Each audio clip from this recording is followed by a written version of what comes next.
योगिनी एकादशी का महत्व। हिंदू धर्म ग्रंथों में हर एकादशी का अपना अलग अलग महत्व बताया गया है। इन्हीं अलग अलग विशेषताओं के कारण इनके नाम भी भिन्न भिन्न रखे गए हैं। प्रत्येक वर्ष में 24 एकादशियां होती है।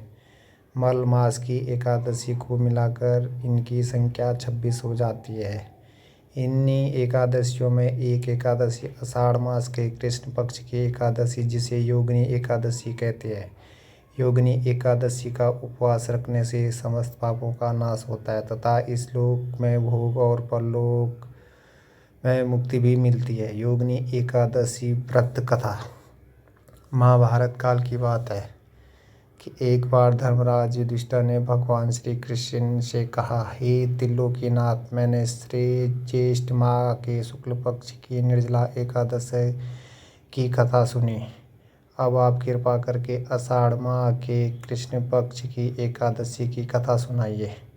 इस एकादशी का नाम तथा महात्म्य क्या है, सो अब मुझे विस्तार पूर्वक बताइए। श्री कृष्ण ने कहा, हे पांडुपुत्र, आषाढ़ माह के कृष्ण पक्ष की एकादशी का नाम योगिनी एकादशी है।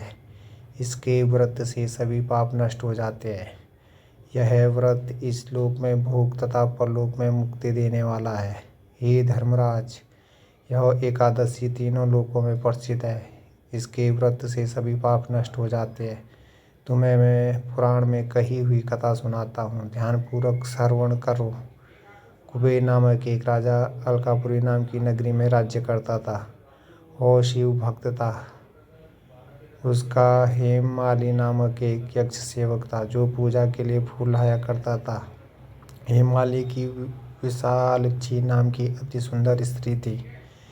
एक दिन वो मानसरोवर से पुष्प लेकर आया, किंतु काम सख्त होने के कारण पुष्पों को रखकर अपनी स्त्री के साथ रमण करने लगा।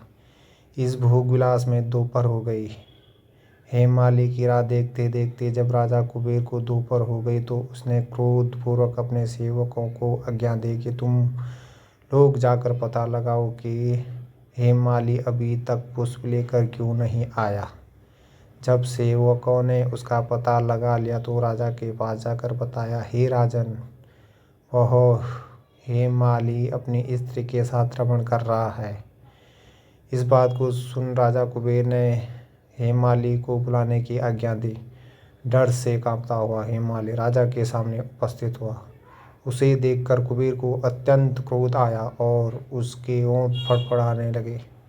राजा ने कहा, अरे अधम, तूने मेरे परम पूजनीय देवों के भी देव भगवान शिव जी का अपमान किया है। मैं तुझे श्राप देता हूँ कि तू स्त्री के वियोग में तड़पते और मृत्युलोक में जाकर कोढ़ी का जीवन व्यतीत करे। कुबेर के श्राप से वह तत्क्षण स्वर्ग से पृथ्वी पर आ गिरा और कोढ़ी हो गया।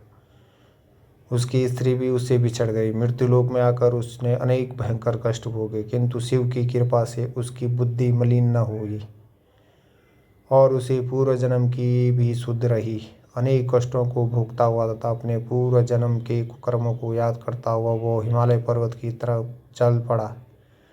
चलते चलते वो मार्कंडेय ऋषि के आश्रम में जा पहुंचा। वो ऋषि अत्यंत वृद्ध तपस्वी थे।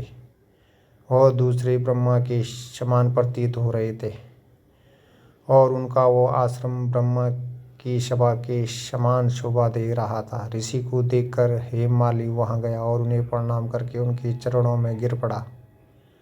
हेममाली को देखकर मार्कंडेय ऋषि ने कहा, तूने कौन से निकृष्ट कर्म किए हैं जिससे तू कोढ़ी हुआ और भयानक कष्ट भोग रहा है। महर्षि की बात सुनकर हेममाली बोला, हे मुनिश्रेष्ठ, मैं राजा कुबेर का अनुचर था। मेरा नाम हेममाली है। मैं प्रतिदिन मानसरोवर से फूल लाकर शिव पूजा के समय कुबेर को दिया करता था। एक दिन पत्नी सहवास के सुख में फंस जाने के कारण मुझे इस समय का ज्ञान ही नहीं रहा और दोपहर तक पुष्प न पहुंचा सका। तब उन्होंने मुझे श्राप दिया कि तू अपनी स्त्री का वियोग और मृत्युलोक में जाकर कोढ़ी बनकर दुख भोग। इस कारण मैं कोढ़ी हो गया हूँ तथा पृथ्वी पर आकर भयंकर कष्ट भोग रहा हूँ।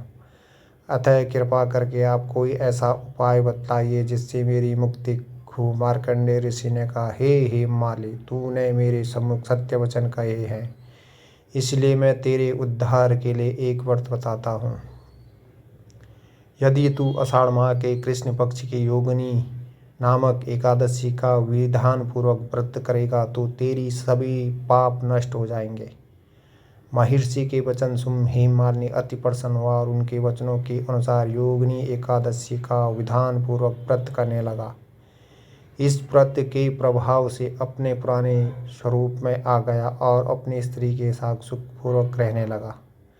भगवान श्री कृष्ण ने कहा, हे राजन, इस योगिनी एकादशी की कथा का फल 88,000 ब्राह्मणों को भोजन कराने के बराबर है।